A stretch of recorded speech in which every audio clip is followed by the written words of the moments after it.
Hi, ഞാൻ ജോബിനാണ്. നമ്മളിന്നുള്ളത് ആലപ്പുഴ ജില്ലയിലെ ചെത്തി ഹാർബറിനടുത്താണ്.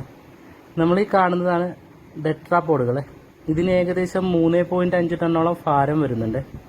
അതിൻ്റെ വർക്കുകളാണ് ഇവിടെ നടന്നുകൊണ്ടിരിക്കുന്നത്. ഇതിൻ്റെ വർക്കുകൾ ചെയ്യുന്നത് രാമലിംഗം കൺസ്ട്രക്ഷൻ എന്ന കമ്പനിയാണ്. അവർ നല്ല രീതിയിൽ തന്നെ ഇതിൻ്റെ വർക്കുകൾ ചെയ്യുന്നുണ്ട്. ഇത് ഇവർ സ്ഥലലഭ്യമായ സ്ഥലത്ത് ഇത് ചെയ്ത ശേഷം ക്രെയിൻ ഉപയോഗിച്ചിട്ടാണ് ഇവർ തീരപ്രദേശങ്ങളിലേക്ക് മാറ്റി സ്ഥാപിക്കുന്നത്. ഇത് ഒരു നൂതൻ ടെക്നോളജിയാണ്. എന്ന് പറയുമ്പോൾ കടൽക്ഷോഭത്തെ തടയുന്നതിന് ബെറ്റർ പരിപാടിയാണ് ഇത്. ചെല്ലാനത്തൊക്കെ ചെയ്ത് വിജയിച്ച ഒരു പരിപാടിയാണ് കേട്ടോ ഇത്.